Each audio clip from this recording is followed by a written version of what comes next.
Hey, what's up everybody? Got another video here for you today. This one's going to be on the Grimsmo Norseman, and I've been very anxious to get this knife in. I got it in, I believe, about a week or two ago. I put some pictures up on my Instagram of it, but this knife is awesome. It is now the favorite knife in my collection, I can honestly say. It was tough to decide before between what my favorite knife overall was, or if I had to just pick one knife to have, if that was, you know, the choice given to me. But this knife, fit, finish, look, appearance, action, everything is amazing. And this isn't the most expensive knife in my collection, or even the most secondary market expensive knife if I was going to sell it in my collection, or the rarest knife, but just everything about it I love. I love the action on it, the sound. This Damasteel looks amazing. Every option that I wanted came out exactly the way that I had wanted it, and there was even some additions that I didn't even ask for that were done anyways and even make it that much better. I'll get to those in a minute. So, show you the smoothness. Easily the smoothest knife in my collection now. And that's the Grimsmo custom ceramic bearings with the polished Damasteel titanium frames. Just awesome. So, little background story on this knife, because I do like to explain how the process works with any kind of custom knife I order. These were originally up for order September 2013, and this is the third run of Grimsmo's, I believe. The first run was when they first came out with the knife, obviously. Then I believe they did do a second run order, and then September of 2013 was the last open order they did for these knives. So they opened up their website to place pre-orders for these with all the different options you could choose from, either their RWL 34 steel or this, which is the Damasteel, which comes in a couple different patterns. One is Vinland, the other one starts with an H. I remember exactly how to pronounce that. What type of finish you wanted, if you wanted the diamond pattern, the honeycomb pattern. They started doing some other designs too that if your order hadn't been completed yet, you could change to. Inlays, as far as I believe carbon fiber, G10, moon glow. I think they stopped the moon glow because it wasn't working too well. They had a wood piece, which I don't know if they offered anyone else besides making one and seeing how difficult it was, and then an inlay on the back. The pocket clips you could have anodized any color. The scales you could have anodized any color. You could have different parts sanded, different parts left blank, stone washed, all kinds of stuff. So tons of options available, so you could pretty much get the knife almost any way you wanted, and I was able to get this one exactly how I wanted it. So my request was to have the handles anodized green, and then the honeycomb pattern with the honeycomb top parts being sanded flat, so they have that silver finish to them. I asked for all the edges to be sanded, so you have that two-tone appearance with the green on the scale show sides, but then a silver sanding done there. I asked for the pocket clip to be done in a purple. I actually requested two options. I put, can I either have the pocket clip done in purple if it's titanium, or if you're still doing it, have the pocket clip be Damasteel to match the blade. And apparently they weren't able to get either enough Damasteel or run those that well anymore. If you look back, I think the version 2 runs, there was a few that had Damasteel pocket clips, which did look pretty cool. But this purple they did on here is awesome. It's a lighter purple on the clip and then a darker purple on the Grimsmo emblem there. And they even did sanded flats on the pocket clip, which I didn't even request or think about, but it matches the sanded flats on the knife perfectly. The other part that they did that I didn't even think about is, I don't know if you guys can see it too well, but there is a over travel integrated inside the pocket clip, so you can't overextend the lock bar. There you go. You can see that little bit of purple right in there. So they actually anodized the over travel circular backstop piece purple as well, which is just amazing. So you have purple pocket clip, the standoffs anodized purple, and the thumb stud anodized purple, and then each scale side or frame lock side and frame side done in the green, and it is just awesome along with the over travel piece. This is number 403, and I'm pretty excited to have this one too because they actually showed this one in one of their videos, talking about the way that they were etching the Damasteel and how much better they've gotten at it. And you can see Damasteel 403. And the cool thing that I liked is they said this was one of the ones that they were able to get a much better high polish on, where other ones they were able to get maybe a better dark and light etch, but it wasn't as shiny. And I'm definitely a guy that likes the shiny, so this was perfect for me to know that I got one of the brightest polished versions, also with that great pop of the Damasteel in it. And I believe that attributes to some of the extra smoothness of this knife. John had sent me a couple emails when it was almost time to be delivered, just saying how impressed he was, especially with this one and some of the other Damasteel knives, at the smoothness of them. And you can see here, I can't really do a straight drop. Let me see if I can tip this up a little bit. But when you release the lock bar, it just drops right in, you know. So no movement needed at all, really. And really, if you release it and give it a little tap, you know, just that little push, you can see how it's so smooth it actually will kick itself back out. I don't want to do that too hard, but we'll show you here. I mean, that's crazy smooth right there. And then the action, you know, it's such a great balance of smoothness and then detent to give it that quick shootout shot. And the best way to attest that is my wife. And, you know, she handles knives somewhat. Like, I'll show them to her when she gets in. She doesn't really care that much about them. But I always like to see how well she can flip it or not. And a lot of them, you know, she has to give it 2 or 3 tries or a few times to get the right feel for it. But this one, I put in her hands and she, no problem, flipped right out. And she was super impressed with how easy that was. So, getting back to the story again, September 2013 was the order date for these. There was 2 original batches you could get. One batch was to be delivered the end of December, and the other batch was to be delivered the 3rd or 4th month of 2014, so March or so of last year. Some issues came up. I think one is that John and Erik were probably a little over-aggressive in how fast they thought they could pump these out, and they were even still making more and more improvements on them, which is always a good thing. But the best part about them is they kept the communication open very well. There was constant updates, probably every 2 to 3 months or so. You get an email, or in their YouTube video they'd mention it, or on Instagram they'd say something about what was going on with this batch. For me, one of the reasons mine was delayed is I had ordered mine in that later batch, mainly because I had a lot of knives coming in at the end of the year, and it was only a $50 deposit to get the spot, and then the rest was due when the knife was going to be delivered. So I figured, it gives you a little buffer. You know, I'll wait the extra 3 or 4 months than everything else, and maybe if they do make improvements or offer other options, it gives me more time that way.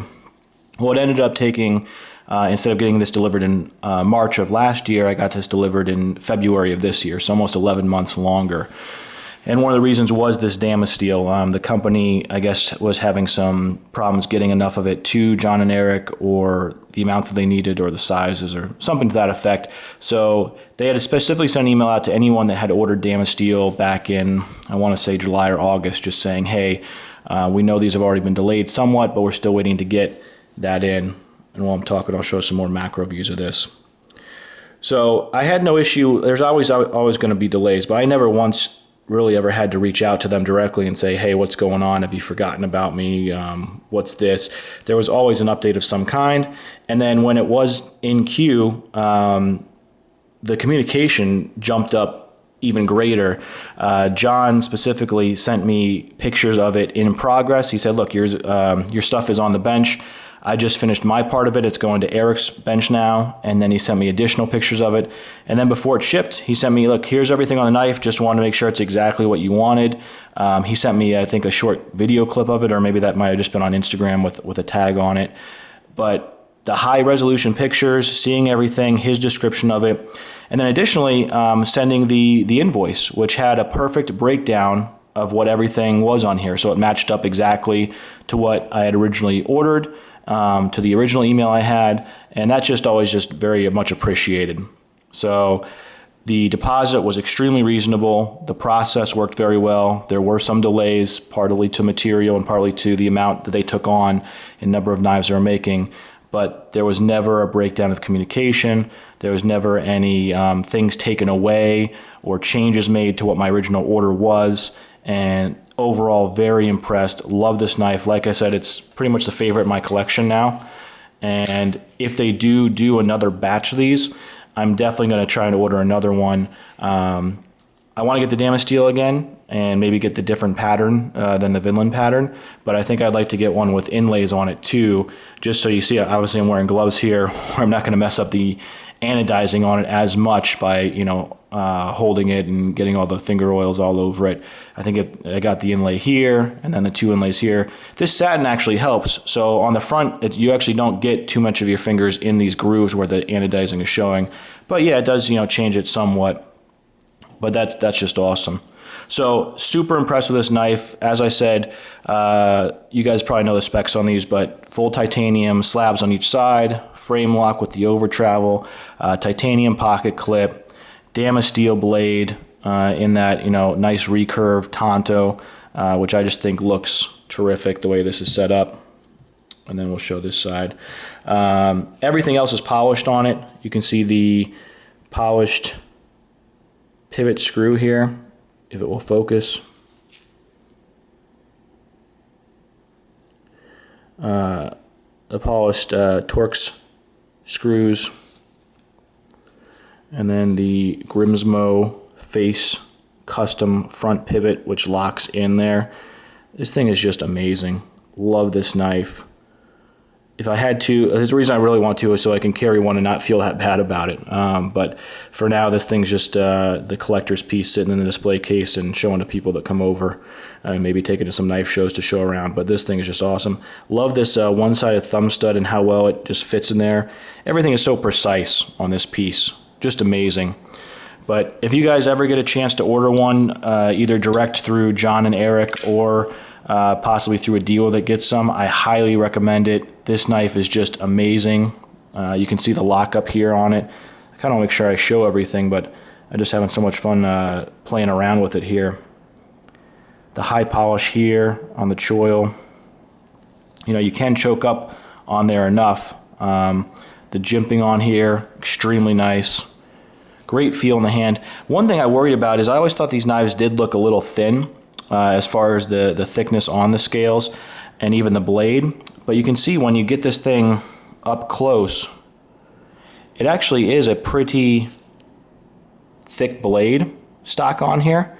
They just round out, and you can see that Damasteel in there. They just do an extremely nice job rounding out the crown here, the spine of the knife. That's high polished. And then it comes down to a very nice thin edge, and the edge comes right across there very nicely. And even with these the scales, like I said, they didn't feel that thick. I think it's 0.156, I'm not sure. But once the knife's in hand, it definitely feels really nice in the hand. It doesn't feel too thin. I'll give you an example of that. Here is the Kershaw Cryo 2, and this knife has somewhat, I'd say, thinner scales on it too, stainless steel scales. And it does feel a little thinner in hand, but I think one part of it is due to the shortness. You know, you don't have that last piece finishing off the rest of your fist there. And we'll show the thickness between these two. And they're almost right on par, but I think it is definitely has to do with how the ergonomics of this is, how this kind of wraps around, holds, tucks in your pinky there, where the choil is on this. And then I do believe this texturing does make it feel somewhat thicker in hand, but almost exactly pretty close on the thickness between these two. But this one definitely feels much thinner in hand, where this one just seems to feel much more filling in the hand. And blade stock, Grimsmo is definitely a little bit thicker on the blade stock, at least it looks like there on the midsection. But you can see, here's a size comparison for you with a production knife. I'll tip this down a little bit, and then if we switch it around so you can see it both ways. So there's that. And then to give you another look at thickness, here is the bulkier ZT801.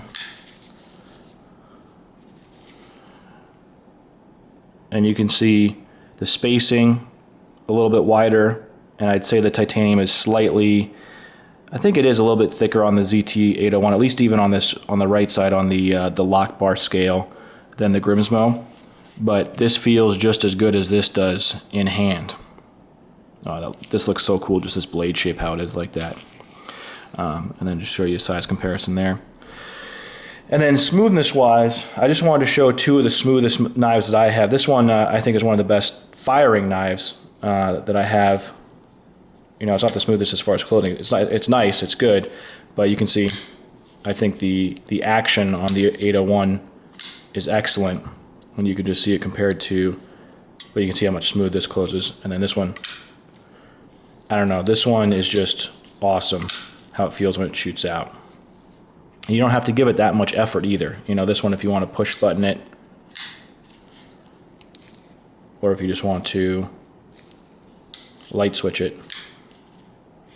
So that's pretty good. But these are my two smoothest knives here. I'll show you the Browse Blades T4 and the Hoback Mid-Tech Quebec. And by mean smooth, I mean as far as closing, when the blade closes. So you can see here on this one how smooth it is. Here's the Hoback Quebec, and it has the Hoback rolling detent in it, which is supposed to obviously assist in how smooth the knife opens and closes.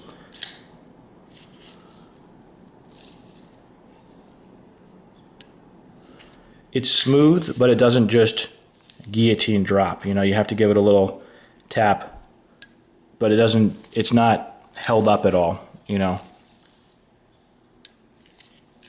So that kind of gives you an idea of this Grimsmo smoothness versus this with even a Hoback rolling detent. And then this is the T4, which out of all the Browse knives I have, which aren't all his versions, I don't have the Turpin, and I didn't get the Monero, but I have the Division, I've had the Reloaders, I have a number of the Silent Soldiers. This T4 was the smoothest knife, and probably the smoothest mid-tech or closest to a production knife that I've ever had that has the smoothest closing on it. So you can see here, this is also stainless steel liners, where this is obviously titanium and this is titanium, and I believe it's just a stainless steel ball bearing on here. You know, nice opening on this, or detent ball that's on here. But you can see liner lock, and when you close this,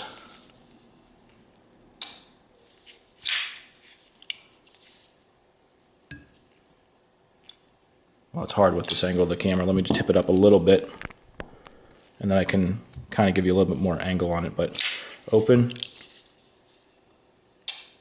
and so if you do rotate the knife, the blade does close very, very smooth on its own, especially for the costless knife. You can see how smooth that is. But I don't think anything compares to the smoothness of this Grimsmo. Just when you go here, release the lock bar. I mean, look at that. That's...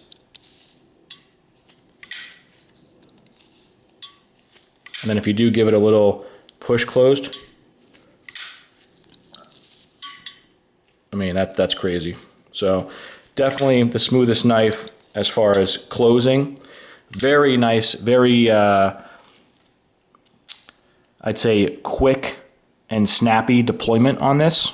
It's not the hardest firing knife in my collection, but when you compare both parts of it, the snappy shooting of it, and then the extremely zero resistance closing, I don't think there's anything on par with what this is right now. So pretty amazing. I know this has been a long video. I apologize about that. Here, I'll just show you some other size comparisons, so you can see as far as how this compares to the size of the Hoback. And then as far as it compares to the T4, this is a 4-inch blade, I believe, where this is a 3.5 or a little bit over 3.5-inch blade.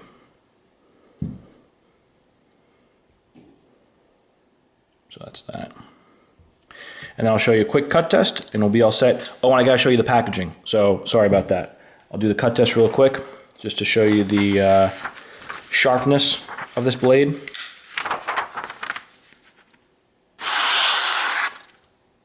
Buttery smooth. I'll try to show you the Tonto tip here if I can. Yep, pretty good. And just the piercing ability. Just terrific. Really, really awesome. So I'll get the paper out of the way. Sorry about the crumpling sound. And here's the biggest thing, and I'm sorry it's at the end. I'm going to put something in the description below, so if someone wants to skip to this part and just learn a little bit about the packaging of this knife. Really, really impressed with this, and this is something I wish all makers did. So this is how the knife with all this stuff in it, obviously, in this pouch and then in this paper packaging. But you can see they have this Damasteel tape around it, nice Indestructo box. This is the pouch here that the knife obviously came in, so a nice little cotton pouch there, keeping it protected along with the other padding. And then this is the biggest thing to me. Not so much the sticker. Sticker's awesome. Always good to get swag stuff. But a certificate card here, and it has all the information. So knife is the Norseman, number 403. Blade is Damasteel with the Vinland pattern. Handle is titanium with the honeycomb green. The birth date, and then the signature by John and Erik, who I believe put both the amount of work into these. Obviously, John kind of does the beginning stages, and Erik's doing all the finishing details, but they're really a dynamic duo right there with the teamwork that they do on these and everything. Here's the card, obviously their YouTube channel.